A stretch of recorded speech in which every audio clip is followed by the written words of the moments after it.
परमानंद गोवर्धन गिरधार गोविंद गोकुल पालक परमानंद गोवर्धन गिरधार गोविंद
श्रीवत्साङ्कित श्रीकौस्तुभधर श्रीवत्साङ्कित श्रीकौस्तुभधर भावक भयहर पाहि मुकुन्द भावक भयहर पाहि मुकुन्द गोवर्धन गिरधार गोविंद गोकुल पालक परमानंद गोवर्धन गिरधार गोविंद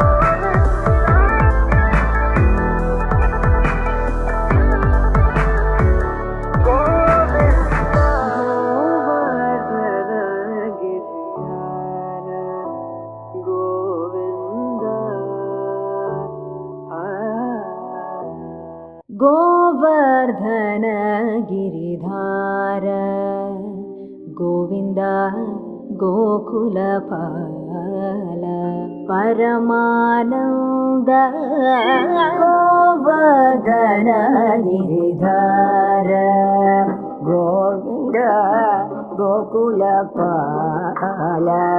परमानंद गोवर्धन गिरिधार गोविंद गोकुलपाल परमानंद गोवर्धन गिरिधार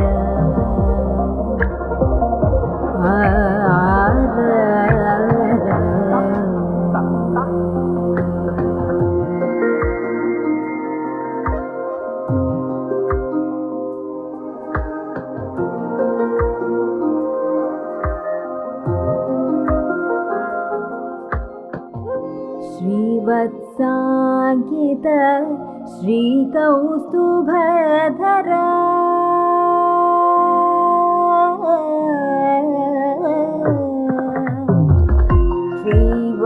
श्रीवत्साङ्कित श्रीकौस्तुभधर श्रीवत्साङ्कित श्रीकौस्तुभधर भावक भयहर पाहि मुकुन्द श्रीवत्साङ्कित श्रीकौस्तुभधर भावक भयहर पाहि मुकुन्द भावक भयहर पाहि मुकुन्द गोवर्धन गिरि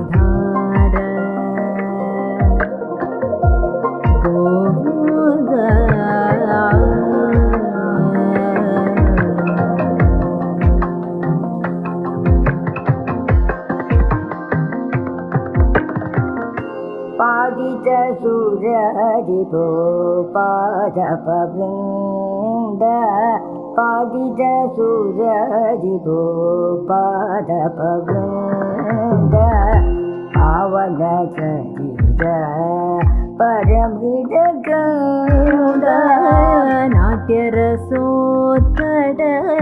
ನಾನಾಭರಣ ನಾಟ್ಯರಸೋತ್ಕಟ ನಾನಾಭರಣ ನಾರಾಯಣ ತೀರ್ಥಾಚಿತ ಚರಣ ನಾರಾಯಣ ತೀರ್ಥಾಚಿತ ಚರಣ ಗೋವರ್ಧನ ಗಿರಿಧಾರ ಗೋವಿಂದ ಗೋಕುಲಪಾಲ ಪರಮಾನಂದ ಗೋವರ್ಧನ ಗಿರಿಧಾರ ಗೋವಿಂದ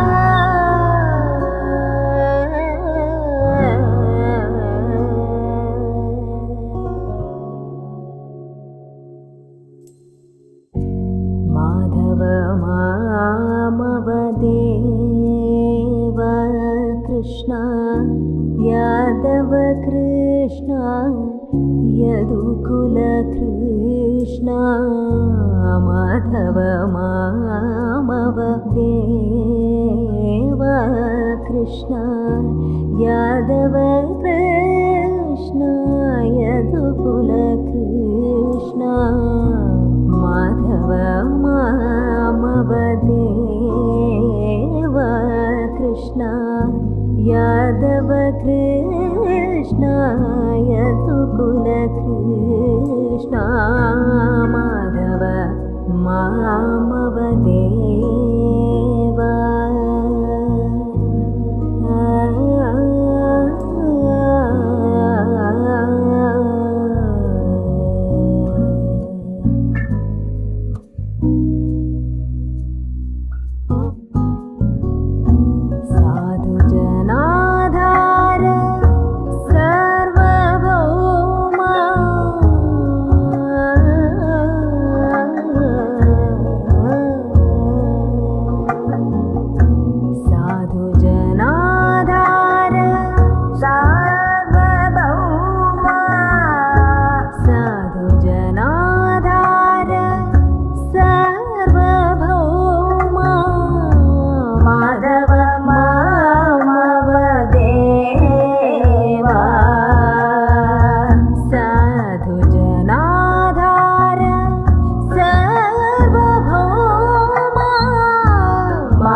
अंबुजलोचन कंबुशुभग्रीव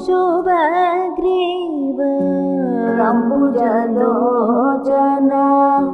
कंबुशुभग्रीव बिंबाधर चंद्रबिंबानन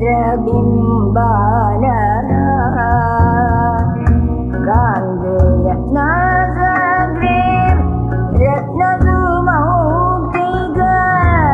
गांगेय नागग्रे रत्नसुमौक्तिक शारद चन्द्रजितमदना कृष्ण माधव मामव देव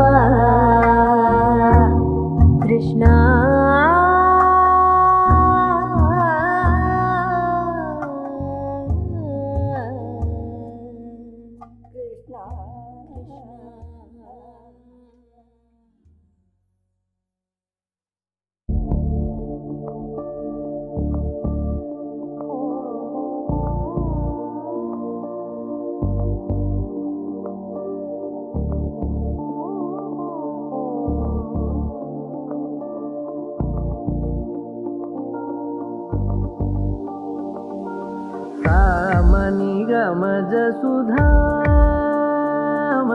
सामनिगमज सुधामय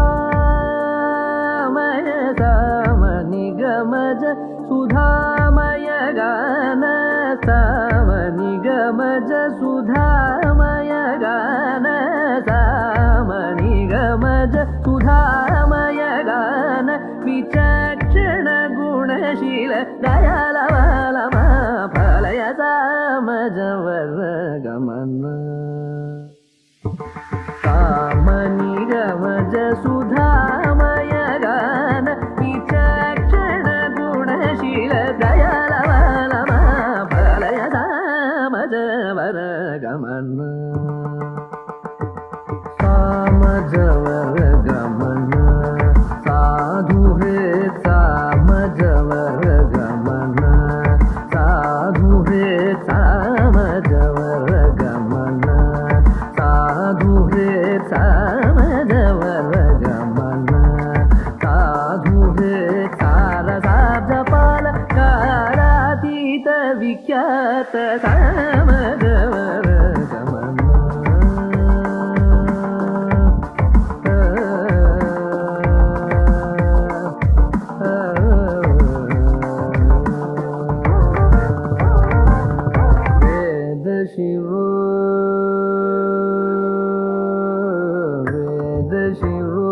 मातृज सप्त स्वर नादा चल दीप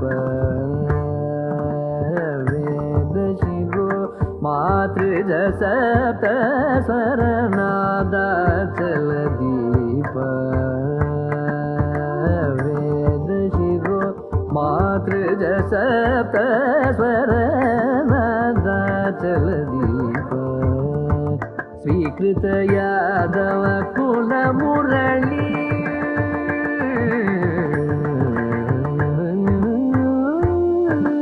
स्वीकृत यादव कुल मुरली स्वीकृत यादव कुल मुरली वादन यादव कुल मुरली वादन विनोद मोहन कर सामजवर गमन स्वीकृत यादव कुल मुरली वादन विनोद मोहन कर त्यागराजवरणीय सामजवर गमन साधु हे सारसाब्जपाल कालातीत विख्यात सामजवर गमन धनि धनि न मग सगनि सामजवर गमन धनि न मग मग मग मग सगनि सग सामज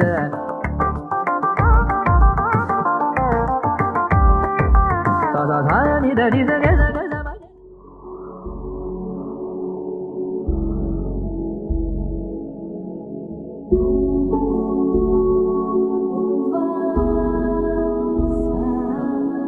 The word Brahmopadesham is derived from two words. One is Lord Brahma, the supreme being who is the creator of a universe, and Upadesham, which means the teaching.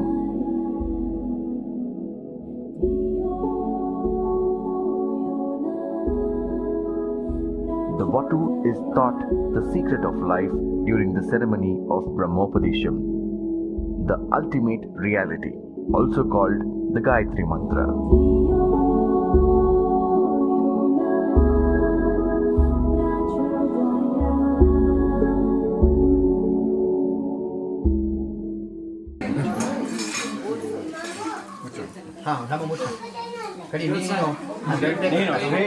Straight ಹಿಂಗೆ ಕೂತ್ಕೊಳ್ಳೋ ತಮ್ಮ ಇನ್ನೊಂದು ಸರ್ ಅಲ್ಲ ಇಬ್ರು ಅವಂಗ ಒಬ್ಬಂಗೆ ಮಾತ್ರ 2 ಜನ ಕೂರ್ಚೋದು ಕಡೆ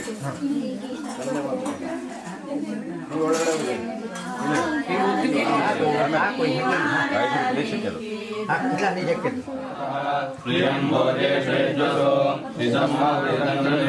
ಯಥಾ ದೇವ ಅಸುರೇಶೋ ಶ್ರದ್ಧಾ ಮುಗ್ರೇಶು ಚಕ್ರೆ ಏವ भोजे श्वेद्रसो अस्माकमदितं कृते श्रद्धाप्ये वायजमानाः वायुगोपावासते श्रद्धाकुलतयया गोपूज्य श्रद्धया हूयते हविः श्रद्धां भ्रातर्हवामहे श्रद्धां मध्यन्विनं परे श्रद्धां सूर्यस्य निम्रजे श्रद्धे श्रद्धापयेहमाः श्रद्धा देवानधिवन्ते श्रद्धा विश्वमिदं जगत् श्रद्धां रामस्य मातरम् अवैषावर्धयामसे ब्रह्मज्ञानं प्रथमं पुरस्तात् युषेमतस्वरुजो वेद आवह सबुद्ध्या उपमा अस्य रिष्टाः ततश्च यो निमसतश्च विवः पिता व्याजा वृषभोरयीणाम् अन्तरिक्षं विश्वरूपः विवेश समर्थैरभ्यर्चन्ति वत्सम् ब्रह्मसन्तं ब्रह्मणा वर्धयन्तः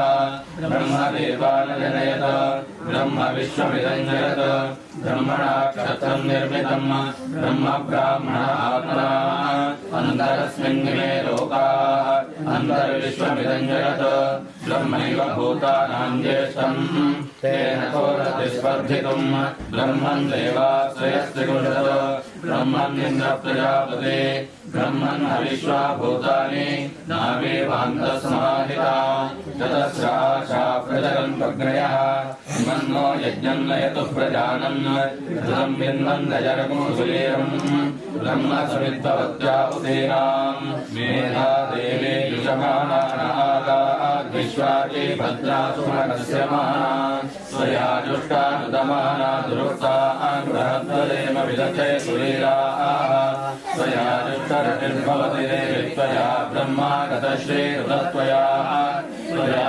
जुष्टश्चित्रं विन्दते वसुसानो जुषस्वद्रविणो न मेधे मेधां मनिन्द्रो ददातु मेधां देवे सरस्वते मेधां मे अश्विना भावा दत्तां पुष्करस्रजा अप्सरासु जया मेधा गन्धर्वेषु जयन्मनः प्रजामयि अग्निस्तेजो ददातु मयि मेधां मयि प्रजामयि विश्वरूपः छन्दोभ्योऽधृताः सम्बभूव समेन्द्रो मेधया शृणोतु जिह्वा मे मधुमत्तमा अर्णाभ्यां भूरिविश्रवं मेधया पीतः सुतं मे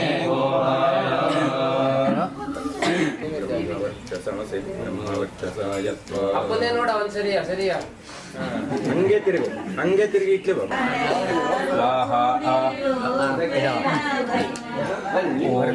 ಮತ್ ನೀರ್ ಹಾಕ್ಯ ನೀರ್ ಹಾಕ್ಯ ಮಂತ್ರ ಯಜುರ್ವೇದಾಯ ಸ್ವಾಹ ಓಂ ಸಾಮವೇದಾಯ ಸ್ವಾಹ ಕೈ ತೊಳ್ಕ ಅಲ್ಲೇ ನೀರ್ ಹಾಕ್ಬಿಟ್ಬಿಡು ಕೈ ಒಂಚೂರು ನೀರ್ ಹಾಕಿ ಹೇಳಿ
त्वमृतस्य देवसारणो भूयासो छन्दसां प्रभो विश्वरूपः छन्दोभ्योऽध्यमृतात् सम्बभूव समेन्द्रो मेधया आकृणोतु अमृतस्य देवसारणो भूयासक्वसवाः ಹೌದು ಹೌದು ಪುರಸ್ತಾರ ಸಭಾಪತಿ ಓಂ ಅಗ್ನಯೇ ಏಸ್ವಿಷ್ಟಗ್ನಿತೆ ಸ್ವಾಹ ಆಗ್ರೇ ತಗ್ನೈರ್ನೋಮ ಯಜ್ಞೇಶ್ವರಾಯ ಮಾ ಫಲಂ ಸಮರ್ಪಯಾಮಿ ಪೂರ್ಣಾಹುತಿ ಮುಕ್ತಮಾಂಗಮೋತಿ ಸರ್ವಂ ವೈ ಪೂರ್ಣಾಹುತಿ ಸರ್ವಮಿವಾಪ್ನೋತಿ ಅಸೋ ಇದಂ ವೈ ಪೂರ್ಣಾಹುತಿ ಅಸ್ಯಾಂ ಪ್ರತಿಷ್ಠತೆ ಅಮೇನಾಹುತಿ ಶ್ರೀರಾಸಂ ಮಯಿ ಮೇಧಾಂ ಮಯ ಪ್ರಜಾಂ ಮಯ ಕೃತೇಜೋಧಾಂ ಮೇಧಾಂ ಮಯ ಪ್ರಜಾಂ ಮಯ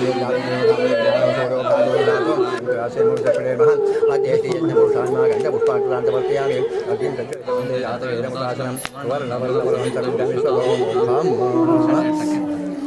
व्रतं चरिष्याम्यळो तच्छकेयन्तन्वे राज्यताकुस्वाहां वायवे व्रतपतये नमोमान् ओमादित्यव्रतपते सावित्रं व्रतं चरिष्यामि तच्छकेयन्तन्वे राज्यताकुस्वाहां अनुब्रूहि ಹೇಳೋ ನೀನು ಕೇಶವಮೂರ್ತಿ ಓಂ ಹೇಳ ಈಗ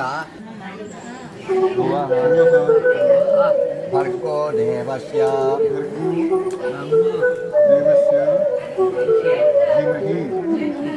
सुवः यात ॐ भूः ॐ भूः तत्सवितुर्वरेण्यं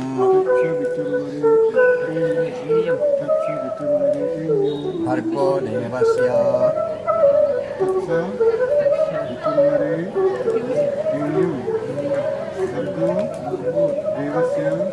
धीमहि भुवः धियो यो नः प्रचोदयात् ॐ नारायणाय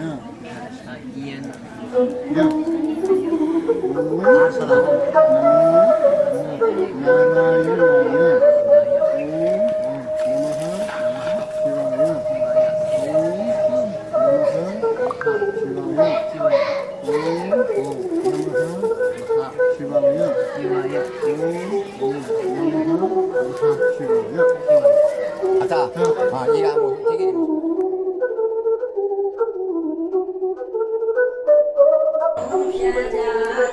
शरीरं मे विदर्शनं यद्वां भवतोत्तमा कर्णाभ्यां भोरिविश्वं ब्रह्मणः कोशोऽसि मेधया विहितः इद श्रुतं मे मायिगाकि मुङ्गि पडतो श्रुतं मे गोपाय ಒಂದು ದೊಡ್ಡ ನೀರು ಹಾಕ ಅವನು ಕೈಗೆ ಕೈ ತೊಳಕಂಬ್ರೆ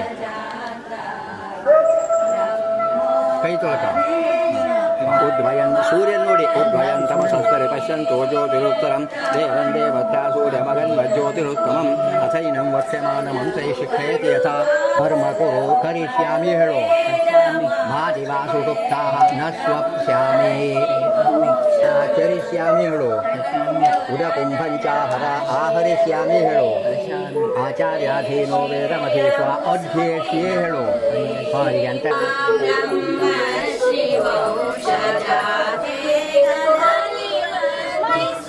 समर्पयामि आचमनं समर्पयामि स्नानं समर्पयामि समर्पयामि वस्त्रं समर्प्य ನೀರು ಬಿಡು हिरण्यगर्भगर्भसमेव बीजविभावसोः अनन्तपुण्यफलसमतः शान्तिं मे च मे कृत होम सम्पूर्णफलप्राप्त्यर्थम् अस्मै आचार्याय फलहिरण्यं तोभ्यमहं कृत होम सम्पूर्णफलप्राप्तिरस्तु भवन्तो भवन्तु कृत होम सम्पूर्णफलप्राप्तिरस्तु ದೇವರಾತ ಮೊದಲೇತಿ ದಯಾ ಋಷಯ ಅವರಾನ್ವಿತ ವಿಶ್ವಾಮಿತ್ರ ಪುತ್ರೋತ್ಪನ್ನ ಶ್ರೀವತ್ಸ ಶರ್ಮ ಅಹಮಸ್ಮಿ ಗೋಭಿವಾದಯೇ ಎದಕ ಆದಷ್ಟು ಹಿಡ್ಕ ಕೈಯಲ್ಲಿ ಅವಕಾಶ ಎರಡು ಕೈಲಿ ಹಿಡ್ಕ ಬಟ್ಲ ಹೇಳು ಭವತೆ ಭಿಕ್ಷಾಂದೇಹಿ ಹಾ ಎಲ್ಲ ಉಪಯೋಗ ಮಾಡವು ಹಾ ಮಾಲೆ ತೆಗೆದಾಕಲ್ಲ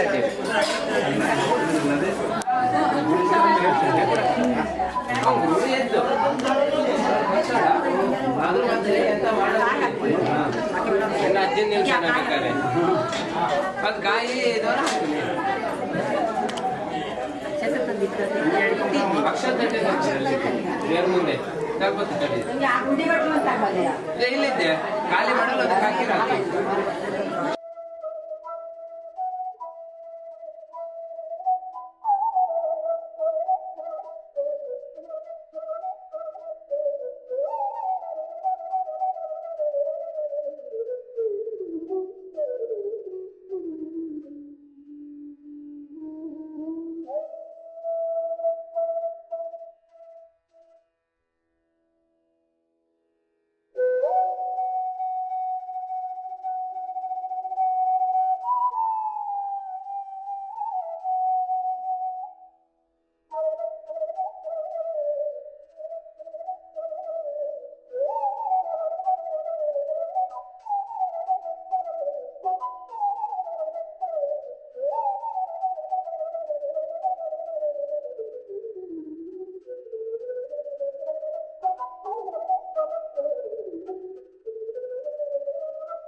Thank you.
वसिष्ठं शक्तिं च तत्पुत्रपराशरं च व्यासं शुकं गौडपदं महान्तं गोविन्दयोगेन्द्रमसास्य शिष्यं श्रीशङ्कराचार्यमसास्य पद्मपादं च हस्तामलकं च शिष्यं ततोडकं वार्तिककारमन्यान् अस्मद्गुरून् ಸ್ಥಳಾಧೀಶರಾದಂತಹ ಲಕ್ಷ್ಮೀನರಸರನ್ನು ತಿಳಿಸಿ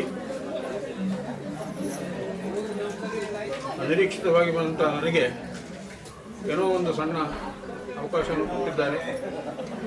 ನಾನು ಕೆಲವೊಂದು ಹೇಳಲಿಕ್ಕೆ ಬಯಸ್ತಾ ಇದ್ದೇನೆ. ಇಲ್ಲಿ ನಮ್ಮಲ್ಲಿ ಒಂದು ಉಕ್ತಿ ಇದೆ, ಹಂಸಃ ಶ್ವೇತಃ ಬಕಶ್ವೇತಃ ಕೋ ಹಂಸೋ ಹಂಸಯೋ ನೀರ ಕ್ಷೀರ ವಿವೇಕೇತು ಹಂಸೋ ಹಂಸೋ ಬಕೋ ಬಕಃ. ಹಂಸ ಮತ್ತು ಬಕಪಕ್ಷಿ ಎರಡು ಬೆಳ್ಳಗೆ ಇರ್ತದೆ ಅಂತ. ಆದರೆ ಅದು ಹಂಸ ಯಾವುದು ಬಕಪಕ್ಷಿ ಯಾವುದು ಅಂತ ತಿಳ್ಕೊಳ್ಳಿಕ್ಕಾದರೆ ಅಲ್ಲಿ ಎದುರಿಗೆ ನೀರಿನ ಜೊತೆಗೆ ಹಾಲನ್ನು ಹಾಕಿಟ್ಟಾಗ ಅಲ್ಲಿ ಪಕ್ಷಿ ಹಂಸ ಯಾವುದು ಬಕಪಕ್ಷಿ ಯಾವುದು ಗೊತ್ತಾಗ್ತದೆ. ಹಾಗೆ ನಮ್ಮ ಇದರಿಂದ ಹೊರಬಂದದ್ದು ಹಂಸ ಕ್ಷೀರ ನ್ಯಾಯದಂತೆ ನೀವು ಕ್ಷೀರವನ್ನು ಮಾತ್ರ ಸ್ವೀಕರಿಸಬೇಕು ಅಂತ ಹೇಳಿ ಪ್ರಾರಂಭದ ವಿನಂತಿ. ಒಂದು ನಮ್ಮ ಸಂಸ್ಕೃತಿಯಲ್ಲಿ ಹುಟ್ಟಿದಂತಹ ಒಂದು ಗಂಡಸಿಗೆ ಅಥವಾ ಗಂಡಿಗೆ ಅವನ ಜೀವನದ ಭದ್ರ ಬುನಾದಿಯಾದಂತಹ ಇದೊಂದು ಸಂಸ್ಕಾರ. ನಾವು ಪುರೋಹಿತರುಗಳು ಬಹಳಷ್ಟು ಕಾರ್ಯಕ್ರಮವನ್ನು ಏನು ಬೇಕಾದರೂ ಮಾಡಿಸ್ತಾರೆ. ಆದರೆ ಎಲ್ಲದರಲ್ಲಿಯೂ ಪ್ರಾರಂಭದಲ್ಲಿ ಸಂಕಲ್ಪ ಮಾಡಿಸುವಾಗ ನಿನ್ನ ಹೆಸರು ಎಂಥದಪ್ಪ, ನಿನ್ನ ಹುಟ್ಟಿದ ನಕ್ಷತ್ರ ಎಂಥದ್ದು, ಮತ್ತೊಂದು ಎಂಥದ್ದು, ಹೆಂಡತಿ ಹೆಸರು, ಮಕ್ಕಳ ಹೆಸರು, ಮತ್ತೊಂದು ಹೆಸರು, ಪರಿವಾರದ ಹೆಸರು ಎಲ್ಲ ಸಕುಟುಂಬವಾಗಿ ನಾವು ತಗೊಳ್ತೇವೆ. ಆದರೆ ಉಪನಯನ ಸಂಸ್ಕಾರದಲ್ಲಿ ಬೇಕಾದರೆ ಮದುವೆ ಆದ ಬ್ರಾಹ್ಮಣನೇ ಆಗಿರಲಿ ತನ್ನ ಹೆಂಡತಿ ಮಕ್ಕಳ ಇದನ್ನು ಅಲ್ಲಿ ತೆಗೆದುಕೊಳ್ಳೋದು. ಕೇವಲ ಮಮ ಉಪಾತ್ತ ದುರಿತಕ್ಷಯದ್ವಾರ ಶ್ರೀ ಪರಮೇಶ್ವರ ಪ್ರೀತ್ಯರ್ಥಂ ಪ್ರಾತಃ ಮಧ್ಯಾಹ್ನ ಸಾಯಂ ಸಂಧ್ಯಾ ಪಾದಿಷ್ಯೆ. ಇದರಲ್ಲೆಲ್ಲ ಭಾಗ್ಯದಲ್ಲೇ ಮಾಡುವಾಗ ಅಂತಹ ಕಾಮನೆ ಸಿದ್ಧಾರ್ಥವಾಗಿ ಇದಕ್ಕಾಗಿ ಅಂತೇಳಿ ಹಲವಾರು ನಾವು ಕಾಮನೆಗಳನ್ನು ಮುಂದಿಟ್ಟುಕೊಂಡು ಕಾರ್ಯಕ್ರಮವನ್ನು ನೆರವೇರಿಸ್ತೇವೆ ಪುರೋಹಿತನ ಮುಖಾಂತರ. ಆದರೆ ಉಪನಯನ ಸಂಸ್ಕಾರದಲ್ಲಿ ಹಾಗಲ್ಲ.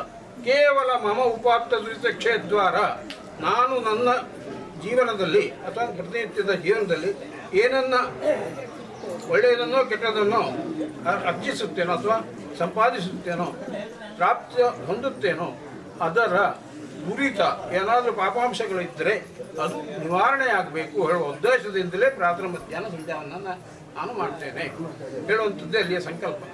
ಹಾಗಾಗಿ ಸಂಕಲ್ಪ ಉದ್ದದ್ದಲ್ಲ. ಅಂತಹ ಸಂಕಲ್ಪವನ್ನು ಸರಿಯಾಗಿ ನಾವು ಮನಸ್ಸಿನಲ್ಲಿ ಇಟ್ಟುಕೊಂಡು ಮುಂದುವರಿಸಿಕೊಂಡು ಹೋದರೆ ಬಹುಶಃ ಯಾವನು ತ್ರಿಸಂಧ್ಯವನ್ನು ಸರಿಯಾಗಿ ಅನುಷ್ಠಾನ ಮಾಡಿಕೊಂಡು ಬರ್ತಾನೋ ಅವನ ಜೀವನದಲ್ಲಿ ಯಾವ ಕಾಲಕ್ಕೂ ಕೂಡ ಕಷ್ಟ ಹೇಳುವಂಥದ್ದು ಬರುವುದಿಲ್ಲ. ಅವನಿಗೆ ಅವನ ಅನುಷ್ಠಾನದ ಬಲ ಅವನಿಗೆ ಬರುವಂತಹ ಸಮಸ್ತ ದುಃಖವನ್ನು ಅಥವಾ ಕಷ್ಟವನ್ನು ನಿವಾರಿಸಿ ಮುಂದೆ ಉತ್ತಮವಾದ ದಾರಿಯನ್ನು ತೋರಿಸುವಂತಹ ಒಂದೇ ಒಂದು ಕ್ರಿಯೆ ಹೇಳುವಂಥದ್ದು ಮನುಷ್ಯನ ಜೀವನದಲ್ಲಿ ಸಂಧ್ಯಾವಂದನೆ. ಅದನ್ನು ಇವತ್ತು ಎಷ್ಟು ಜನ ಮಾಡ್ತಾರೋ ಬಿಡ್ತಾರೋ ಅವನಿಗೆ ಗೊತ್ತು, ನನಗಲ್ಲ. ಆದರೆ ಇದರ ಮೂಲ ಅಂಶ ಹೀಗಿದೆ. ಹಾಗೆ ಅದನ್ನು ಪ್ರತಿಯೊಬ್ಬನೂ ಕಡ್ಡಾಯವಾಗಿ ಏನೇ ಇರಲಿ ದಿವಸಕ್ಕೆ 108 ಮಾಡಲಿಕ್ಕೆ ಸಾಧ್ಯ, ಮಾಡಲೇಬೇಕು ಗಾಯತ್ರಿಯನ್ನು. ಇಲ್ಲ 54 ಮಾಡಿ, ಬೇಡ 28 ಮಾಡಿ, ಬೇಡ 10 ಮಾಡಿ, ಅಷ್ಟೂ ಅರ್ಜೆಂಟ್ ಇದೆ. ಒಂದು 3 ಗಾಯತ್ರಿ ಮಾಡಿ ಒಂದು ಪ್ರಸಾದ ತಗೊಂಡು ಅಂತಹ ವಸ್ತುವು ಕೂಡ ಇವತ್ತು ಬಹುಶಃ ನೋಡಲಿಕ್ಕೂ ಸಿಗುವುದಿಲ್ಲ ಕೆಲವು ಕಡೆಗೆ. ಇಂಥದ್ದಿದೆ ನಮ್ಮ ಸಮಾಜ, ವಿಶೇಷವಾಗಿ ಬ್ರಾಹ್ಮಣ ಸಮಾಜ. ನಾವು ಪುರ್ಸುತ್ತಿಲ್ಲ, ಯಾವುದಕ್ಕೆ ಕೇಳಿದ್ರೂ ಪುರ್ಸುತ್ತಿಲ್ಲ. ಒಂದು ಒಳ್ಳೆಯ ಸಂಸ್ಕಾರ. ಈಗ ಎಲ್ಲಿಯೋ ಒಂದು ಧಾರ್ಮಿಕ ಕಾರ್ಯಕ್ರಮ ನಡೀತಾ ಇದೆ, ಅಲ್ಲಿ ಇಂಥದ್ದು ನಡೀತಾ ಇದೆ, ಹೋಗೋಣ ಈಗ ಪುರ್ಸುತ್ತಿಲ್ಲ ಮರ. ಅದೇ ಬೇರೆ ಎಂತಾದರೂ ಒಂದು ಇದ್ದರೆ ಇದ್ದದ್ದೆಲ್ಲ ಬಿಟ್ಟಾಕಿ ಕುಡ್ಕೊಂಡು ಹೋಗ್ತಾರೆ ಅಲ್ಲಿ. ಇಂತಹ ಪರಿಸ್ಥಿತಿ ನಮ್ಮದಾಗಿದೆ. ಹಾಗಾಗಿ ಅಂಥದ್ದೆಲ್ಲ ಏನೇ ಇದ್ರೂ ಕೂಡ ವಿಶೇಷವಾಗಿ ಉಪನಯನ ಸಂಸ್ಕಾರ ಬ್ರಹ್ಮೋಪದೇಶ. ಬ್ರಹ್ಮ ಎಂದರೆ ಏನು? ಓಂ ಇತ್ಯೇಕಾಕ್ಷರಂ ಬ್ರಹ್ಮ. ಅಕಾರ ಉಕಾರ ಮಕಾರಗಳ ಸಂಯೋಗದಿಂದ ಉಂಟಾಗುವಂತಹ ಒಂದು ಶಬ್ದ ಏನಿದೆಯೋ ಅದನ್ನೇ ನಾವು ಬ್ರಹ್ಮ ಅಂತ ಕರೀತೇವೆ. ಈ ಓಮನ್ನು ಸರಿಯಾಗಿ ಉಚ್ಚಾರ ಮಾಡಿದರೆ ನಮಗೆ ಅಂತರಂಗವಾಗಿ ಏನೋ ಒಂದು ಕಂಪನ ಶರೀರದಲ್ಲೇ ಉಂಟಾಗುತ್ತೆ. ಅದು ಹಾಗೆ ಆಗ್ತಾ ಇದ್ದಾಗ ಮುಂದೆ ಅವನಿಗೆ ಯಾವುದರ ಪರಿವೆಯೂ ಇರುವುದಿಲ್ಲ. ಅಂತ ಒಂದು ಅವಸ್ಥೆಗೆ ಅಲ್ಲಿ ಉಚ್ಛ್ರಾಯ ಸ್ಥಿತಿಗೆ ಹೋಗುವಂಥ ಅವಕಾಶ ಅದರಲ್ಲಿದೆ. ಇಂತಹದ್ದೊಂದು ಪವಿತ್ರವಾದಂಥ ಓಂಕಾರ, ಅದರ ಜೊತೆಯಲ್ಲಿ ಓಂಕಾರಂ ಗುರುಮುಚ್ಚಾರ್ಯ ಭೂರ್ಭುವಸ್ವ ಸ್ವಥೈವ ಚ ಗಾಯತ್ರಿ ಪ್ರಣವಂಚಾಂತೆ ಜಪ ಏವ ಮುದಾಹೃತಃ. ಈ ರೀತಿಯಾಗಿ ಗಾಯತ್ರಿ ಜಪದ ಲಕ್ಷಣವನ್ನು ಕೂಡ ಹೇಳ್ತಾರೆ. ಓಂಕಾರವನ್ನು ಭೂರ್ಭುವಸ್ವವನ್ನು 24 ಅಕ್ಷರದ ಗಾಯತ್ರಿಯನ್ನು ಇದು ಮಾಡಿದರೆ, ಸರಿಯಾಗಿ ಅನುಷ್ಠಾನ ಮಾಡಿದರೆ ಅವನಿಗೆ ಯಾವುದೇ ರೀತಿಯ ತೊಂದರೆ ಅವನ ಜೀವನದಲ್ಲಿ ಆಗುವುದಿಲ್ಲ. ಇದು ಋಷಿಗಳ ವಾಕ್ಯ, ನಂದಲ್ಲ ಯಾರ್ದು ಅಲ್ಲ. ಹಾಗಾಗಿ ಯಾವಾಗ ನಾವು ಪರಂಪರೆಯನ್ನು ಹಿಂದಿನವರನ್ನ ಅವರು ಹೇಳಿದ ವಾಕ್ಯವನ್ನು ನಂಬಿಕೊಂಡು ಬರ್ತಾ ಇದ್ದೇವೋ, ಇದೇ ರೀತಿಯಾಗಿ ಇದು ಹೇಳಿದ್ರು ಕೂಡ ಅದನ್ನೇ ರೀತಿಯಾಗಿ ನಾವು ಅನುಸರಿಸಿಕೊಂಡು ಬಂದರೆ ಯಾವುದೇ ರೀತಿಯ ತೊಂದರೆ ಆಗುವುದಿಲ್ಲ. ದಿನದಿಂದ ದಿನಕ್ಕೆ ಆತನ ಯಾವುದೇ ಕಷ್ಟಗಳಿದ್ರೂ ಕೂಡ ದೂರವಾಗ್ತದೆ.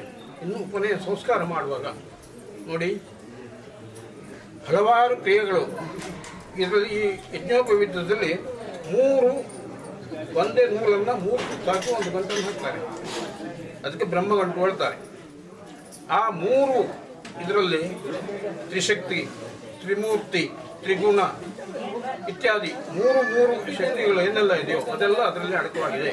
ಅಂದರೆ ಜಗತ್ತಿನ ಸಮಸ್ತ ಶಕ್ತಿಯೂ ಕೂಡ ಆ ಯಜ್ಞೋಪವೀತದಲ್ಲಿ ಅಡಕವಾಗಿದೆ ಹೇಳುವಂಥದ್ದು ಅಭಿಪ್ರಾಯ. ಹಾಗೆಯೇ ಇದನ್ನು ಧರಿಸಿಕೊಂಡವ ಅವನ ಎದುರಿಗೆ ಯಾವುದೇ ಒಂದು ದುಷ್ಟ ಶಕ್ತಿಯೂ ಕೂಡ ನಿಲ್ಲಲಿಕ್ಕೆ ಸಾಧ್ಯವೇ ಇಲ್ಲ. ಇಂತಹ ಪರಿಸ್ಥಿತಿ ಈ ಉಪನಯನ ಸಂಸ್ಕಾರವನ್ನು ಅವನಿಗೆ ಮಾಡ್ತದೆ. ಹಾಗಾಗಿ ಉಪನಯನ ಸಂಸ್ಕಾರವನ್ನು ಯಾವಾಗ ಮಾಡಬೇಕು? ಯಾವಾಗಲೂ ಬಾಲ್ಯಾವಸ್ಥೆ ಹೇಳುವಂಥದ್ದು ವಿಶೇಷ ಮನುಷ್ಯನ ಜೀವನದಲ್ಲಿ. ಬಾಲಕನಾಗಿರುವಾಗ ಅವನಿಗೆ ಯಾವ ರೀತಿಯಾಗಿ ನಾವು ಸಂಸ್ಕಾರವನ್ನು ಕೊಡ್ತೇವೋ ಅದೇ ರೀತಿಯಾಗಿ ಸಂಸ್ಕೃತನಾಗಿ ಆತ ಮುಂದೆ ಬೆಳೆಯುತ್ತಾನೆ. ಲಾಲಯೇತ್ 5 ವರ್ಷಾಣಿ 10 ವರ್ಷಾಣಿ ತಾಡೆಯೇತ್ ಪ್ರಾಪ್ತೇತ್ 16 ವರ್ಷೆ ಪುತ್ರಂ ಮಿತ್ರವದಾಚರೇತ್. ಯಾವಾಗ ಸಣ್ಣ ಮಕ್ಕಳು ನಮಗೆ ಹೋಗ್ತಾವರೋ ಆ ಮಕ್ಕಳಿಗೆ 5 ವರ್ಷದವರೆಗೆ ಅವರು ಹೇಗೆ ಕುಣಿಯಲಿ, ಹೇಗೆ ಮಾಡಲಿ, ಅವ್ರು ಹೇಳ್ದಂಗೆ ಅವರಂತೆ ನಾವು ಪ್ರೀತಿಯಿಂದ ಅವರನ್ನು ಉಳಿಸ್ಕೊಂಡು ಹೋಗಬೇಕು. ಯಾವಾಗ 5ನೇ ವರ್ಷ ದಾಟಿದ್ದು 10 ವರ್ಷಾಣಿ ತಾಡೆಯೇತ್, ಆಮೇಲೆ 10 ವರ್ಷ ಅಂದರೆ 5ರಿಂದ 10 15 ವರ್ಷ ಅವನನ್ನು ತಾಡೆಯೇತ್ ಕಟ್ಟಿಕೊಡ್ಬೇಕು. ತಪ್ಪು ಮಾಡಿದಲ್ಲಿ ಸರಿಯಾಗಿ ಶಿಕ್ಷೆ ಕೊಟ್ಟು ತಮ್ಮ ಹೀಗೆಲ್ಲ ಹೀಗೆ ಮಾಡಿದರೆ ಒಳ್ಳೆಯದು ಹೇಳುವಂಥ ಒಂದು ದಾರಿಯನ್ನು ಅವನಿಗೆ ತೋರಿಸ್ಬೇಕು. ಆಮೇಲೆ ಪ್ರಾಪ್ತೇತು 16 ವರ್ಷೆ 16 ವರ್ಷ ಯಾವಾಗ ಪ್ರಾರಂಭವಾಯಿತೋ ಅಲ್ಲಿಗೆ ಪುತ್ರಂ ಮಿತ್ರವದಾಚರಿ. ಹೇಗೆ ನಮ್ಮ ಮಿತ್ರರನ್ನು ಯಾವ ರೀತಿಯಾಗಿ ನಾವು ಆಚರಣೆ ಮಾಡ್ತೇವೆ, ಮಿತ್ರರನ್ನು ಯಾವ ರೀತಿ ವ್ಯವಹಾರವನ್ನು ಮಾಡ್ತೇವೋ ಆ ರೀತಿಯಾಗಿ ನಮ್ಮದೇ ಮಗನಾದರೂ ಆ್ಯಸ್ ಎ ಫ್ರೆಂಡ್ ಅವನನ್ನು ಮಿತ್ರ ಹೇಳುವಂಥ ಭಾವನೆ ಎಲ್ಲವನ್ನು ವ್ಯವಹಾರ ಮಾಡಿದರೆ ಆ ಮಗ ಒಂದು ಉತ್ತಮ ಪ್ರಜೆಯಾಗಿ ಮಾಡ್ತಾನೆ ಹೇಳೋದ್ರಲ್ಲಿ ನಿಸ್ಸಂಶಯ. ಸರಿ, ಇದರಲ್ಲಿಯೇ ಮುಂದೆ ಹೋದಾಗ ಪುರೋಹಿತರು ಹಲವಾರು ಈ ಮಧ್ಯದಲ್ಲಿ ಕೆಲವು ವಿಧಿಗಳನ್ನು ಮಾಡಿಸ್ತಾರೆ. ವಿಶೇಷವಾಗಿ ಮುಖ್ಯವಾಗಿ ಇರುವಂಥದ್ದು ಉಪನಯನದಲ್ಲಿ ಅಂದರೆ ಯಜ್ಞೋಪವನ್ನು ಹಾಕಿದ ಕೂಡಲೇ 3 ಸೂಕ್ತಗಳನ್ನು ಪಾಠ ಮಾಡ್ತಾರೆ. ಶ್ರದ್ಧಾ, ಮೇಧ, ಪ್ರಜ್ಞಾನ. ಈ ವಟುವಿನಲ್ಲಿ ಈ ಯಜ್ಞೋಪವೀತ ಧಾರಣೆಯಾದ ಕಾರಣದಿಂದ ಅಥವಾ ಇದರ ನಿಮಿತ್ತವಾಗಿ ಇವನ ಮುಂದಿನ ಜೀವನಕ್ಕೆ ಶ್ರದ್ಧೆ ಉಂಟಾಗಲಿ. ಯಾವುದೇ ಒಂದು ಕಾರ್ಯವನ್ನು ಮಾಡಬೇಕಿದ್ರೆ ಆ ಕಾರ್ಯದಿಂದ ತಿಳುವಳಿಕೆ, ಅದರ ಮೇಲೆ ಒಂದು ಭಕ್ತಿ, ಶ್ರದ್ಧೆ ಹೇಳುವಂಥದ್ದು ಬರಬೇಕು. ಅದು ಆ ವ್ಯಕ್ತಿಯಲ್ಲಿ ಅಥವಾ ಆ ವಟುವಿನಲ್ಲಿ ಸಿದ್ಧಿಯಾಗಲಿ ಹೇಳುವಂತಹ ಒಂದು ಉದ್ದೇಶದಿಂದ ಶ್ರದ್ಧಾ ಸೂಕ್ತ. ಹಾಗೆ ಮೇಧಾ ಸೂಕ್ತ, ಮೇಧಾ ದೇವಿ ಯುಠಮಾನ ಇತ್ಯಾದಿ ಮಂತ್ರಗಳಿಂದ ಮೇಧಾ ಸೂಕ್ತ. ಮೇಧಾ ಅಂತಂದರೆ ಬುದ್ಧಿಶಕ್ತಿ ಬೆಳೆಯಲಿ. ಕೇವಲ ಬುದ್ಧಿಶಕ್ತಿಯಿಂದಲೇ ಮನುಷ್ಯನ ಸಮಸ್ತವನ್ನು ಆಳಬಹುದು. ಆ ಒಂದು ಕಾರಣದಿಂದ ಇವನಿಗೆ ಮೇಧಾ ಅಭಿವೃದ್ಧಿ ಆಗಲಿ. ಪ್ರಜ್ಞೆ, ತಿಳುವಳಿಕೆ ಇವೆಲ್ಲವೂ ಬರಲಿ ಹೇಳುವಂಥ ಉದ್ದೇಶದಿಂದ ಶ್ರದ್ಧಾ, ಮೇಧಾ, ಪ್ರಜ್ಞಾ ಸೂಕ್ತವನ್ನು ಪಾಠ ಮಾಡ್ತಾರೆ. ಆಮೇಲೆ ಉಪನಯನ ಹೋಮ ಮಾಡ್ತಾರೆ. ಉಪನಯನ ಹೋಮದಲ್ಲಿ ತಾವು ನೋಡಿರಬಹುದು, ಅಗ್ನಿ ಆಚಾರ್ಯೋ ಮಧ್ಯೆ ನಿತ್ವ ಅಶ್ಮಾನ ಸೂತ್ರ ಇದೆ. ಅಂದರೆ ನಾನು ಬಹಳ ವರ್ಷ ಆಯ್ತು ಓದಿ, ಈಗ ನೆನಪಿಲ್ಲ ಇದೆಲ್ಲ. ಒಂದು ಕಲ್ಲನ್ನು ಮೆಟ್ಲಿಕ್ಕೆ ಕೇಳ್ತಾನೆ. ಒಟ್ಟು ಅಲ್ಲಿ ಹೋಗಿ ಆಚಾರ್ಯ ಇದರಲ್ಲಿ ಒಂದು ಕಲ್ಲನ್ನು ಮೆಟ್ತಾನೆ. ಏನು ಹೇಳ್ತಾನೆ ಹೇಳುವಾಗ ಆಚಾರ್ಯರು ಅಥವಾ ಪುರೋಹಿತರು ಹೇಳ್ತಾರೆ, ಆತಿಷ್ಠೇ ಮಮಶ್ಮ ನಮಸ್ಮೇ ವಕ್ತಂ ಸ್ಥಿರೋಭವ. ಈ ಕಲ್ಲನ್ನು ನೀನು ಮೆಟ್ಟು. ಯಾಕೆ? ಅಶ್ಮೇವ ತ್ವಂ ಸ್ಥಿರೋಭವ.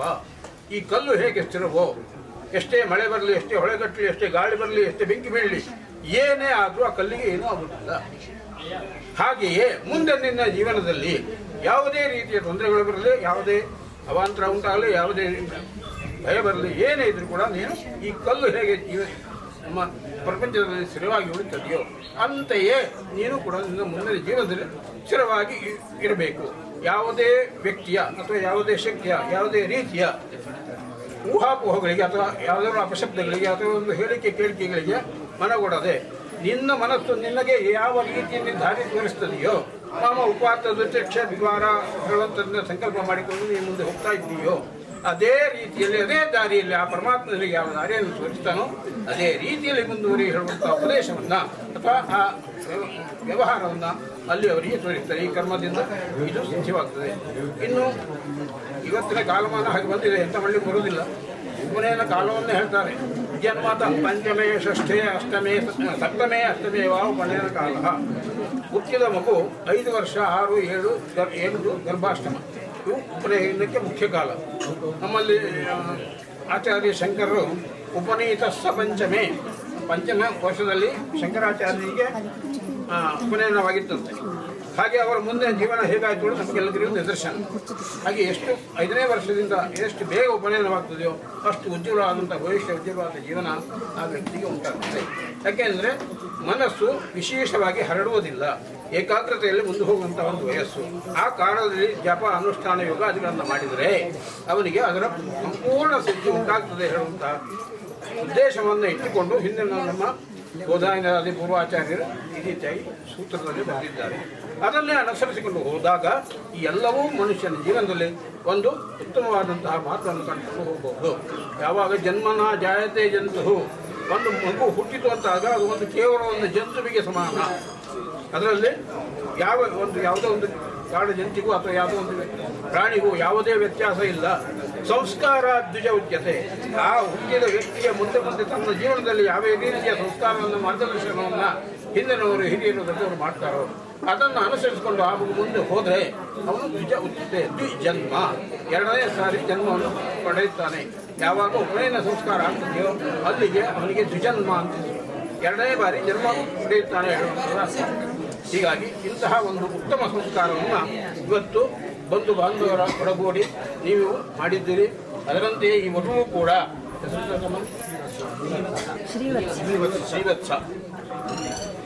ಶ್ರೀವತ್ಸ ಶಬ್ದಕ್ಕೆ ಅರ್ಥವನ್ನು ವಿಶೇಷ ಇದೆ. ನಂದಕ ಶ್ರೀವತ್ಸ ಕೌಸ್ತುಭಮಣಿ, ಅದು ವಿಷ್ಣುವಿನ ಯಾವುದೋ ಒಂದು ವಿಶೇಷ ಆಯುಧಗಳಲ್ಲಿ ಅದು ಒಂದು. ಅಂತಹ ಅದು ಬಹುಶಃ ಕೈಯಲ್ಲಿ ಅಭಯ ಅಂತಹ ಹೆಸರನ್ನು ಅಂಕಿತನಾಗಿ ಇಟ್ಕೊಂಡಿದ್ದಾನೆ. ಅದರಂತೆ ಯಾವ ವಿಷ್ಣುವಿನ ಸಂಪೂರ್ಣವಾದಂತಹ ಅನುಗ್ರಹ, ಮನೆ ದೇವರು ಕುಲದೇವರು ಆದಂತಹ ನಮ್ಮ ಸ್ಥಳದೇವರು ಆದಂತಹ ಲಕ್ಷ್ಮೀನಾರಾಯಣ ಸಂಪೂರ್ಣ ಅನುಗ್ರಹ ಈ ವಧುವಿನ ಮೇಲೆ ಸದಾ ಕಾಲ ಇರಲಿ. ಉತ್ತರೋತ್ತರ ಅಭಿವೃದ್ಧಿಯನ್ನು ಆತ ಹೊಂದಲಿ. ಹಾಗೆ ಅವನ ಮುಂದಿನ ಜೀವನ ಏನು ನಾನು ಹೇಳಿದಂತೆ ಅಭಿವೃದ್ಧಿ ಹೊಂದಲಿ. ಅಷ್ಟೇ ಅಲ್ಲದೆ ಗಾಯತ್ರಿ ಜಪವನ್ನು ಅನುಷ್ಠಾನ ಮಾಡಲಿ.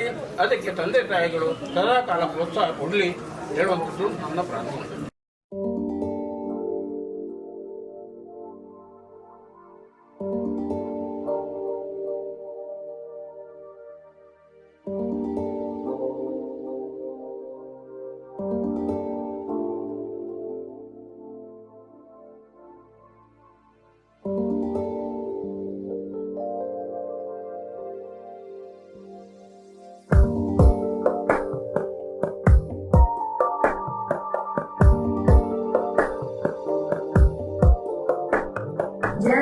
जगज्जालपालं गजत्कण्ठमालं शरच्चन्द्रबालं महादैत्यकालं नभो नीलकायं दुरावारमायं सुपद्मासहायं भजेऽहं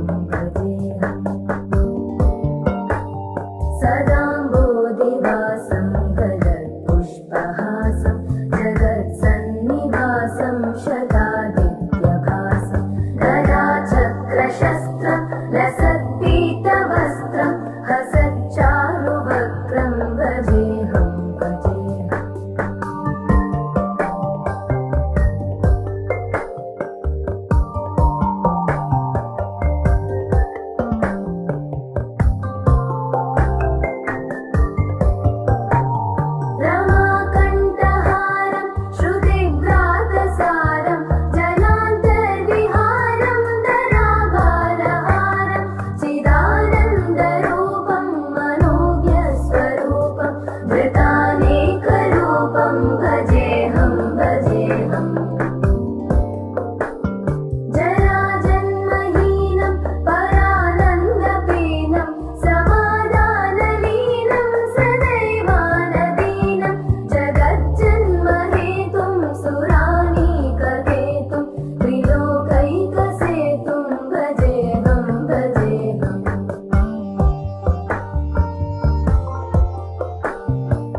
देशं हृदाकाशदेशं सदा दिव्यदेहं विमुक्ताखिलेहं सुवैकुण्ठगेहं भजेहं भजेहम्